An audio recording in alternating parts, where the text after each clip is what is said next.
అందరికీ నమస్కారం అండి. వేంగ పొయ్యిలో గజలక్ష్మి చేసాము.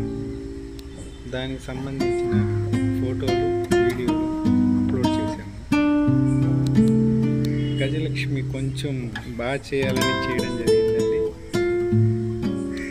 అమ్మవారు చాలా అద్భుతంగా కుదిరారు. అంటే ట్రెడిషనల్గా చేయడం జరిగిందండి. ట్రెడిషనల్గా ఎంతో గొప్పగా చేసేవాళ్ళు ఉన్నారు. నా వంతు ప్రయత్నంగా నేను చేయగలుగుతానా లేదా అన్నట్టుగా నేను చేయడం జరిగింది. ఇది ఫస్ట్ ట్రయల్లోనే ఇంత బెస్ట్గా వస్తుందని నేను ఊహించలేదు. కానీ దీనికంటే బెటర్గా చేయాలని ఇంకొక స్టెప్ ఉంది. ఇంకొకసారి చేసేటప్పుడు దీనికంటే బెటర్గా చేసే అవకాశం ఉంటే ఖచ్చితంగా బెటర్గా చేస్తాను. క్వాలిటీని బట్టి చేయాల్సి వస్తుంది. అర్జెంట్ అన్నప్పుడు క్వాలిటీ రాదు.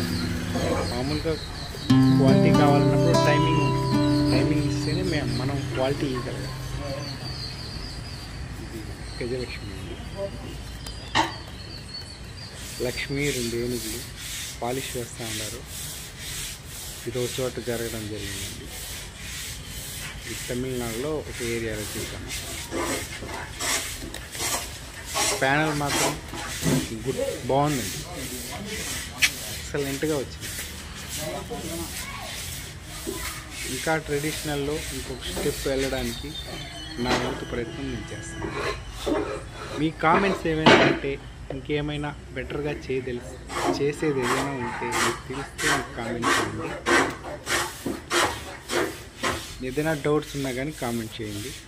ఎలా చేసుకోవాలో నేను అప్డేట్ అవుతాను, నేర్చుకుంటాను.